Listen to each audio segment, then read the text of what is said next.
Hi అండి. Chicken గోంగూర preparation. ముందుగా గోంగూరని శుభ్రంగా కడుక్కొని పక్కన పెట్టుకోవాలి. చికెన్ కూడా 1 టేబుల్ స్పూన్ ఆయిల్ వేసుకొని ప్యాన్ పెట్టుకొని గోంగూర వేసుకోవాలండి.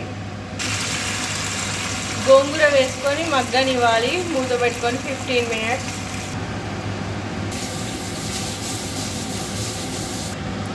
మగ్గిపోయిందండి 15 మినిట్స్ వరకు. తర్వాత పక్కకు పెట్టుకొని చికెన్ ప్రిపేర్ చేసుకోవాలి. స్టవ్ ఆన్ చేసుకొని ప్యాన్ పెట్టుకొని 3 tablespoon oil, whole garam masala, ఇలాచి, లవంగాలు, చెక్క వేసుకోవాలి. ఆనియన్స్, పచ్చిమిరపకాయలు కూడా వేసుకోవాలండి. లైట్గా కొంచెం కొత్తిమీర వేసుకోవాలి. బాగా మగ్గిపోయాయండి. ఇప్పుడు అల్లం పేస్ట్, పసుపు వేసుకోవాలి.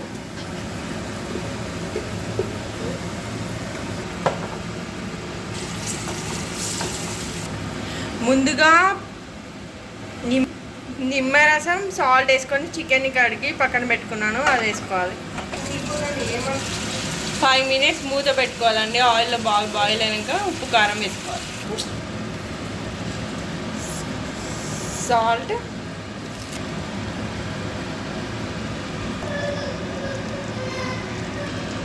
బాయిల్ అయినాక గోంగూర వేసుకోవాలండి. ముందుగా బాయిల్ చేసుకున్న గోంగూరని వేసుకొని బాగా గోంగూర వేసుకున్నాక 5 మినిట్స్ మళ్ళీ మగ్గనివ్వాలండి. ఆల్మోస్ట్ మగ్గిపోయిందండి. ఇప్పుడు గరం మసాలా వేసుకోవాలి 1 స్పూన్.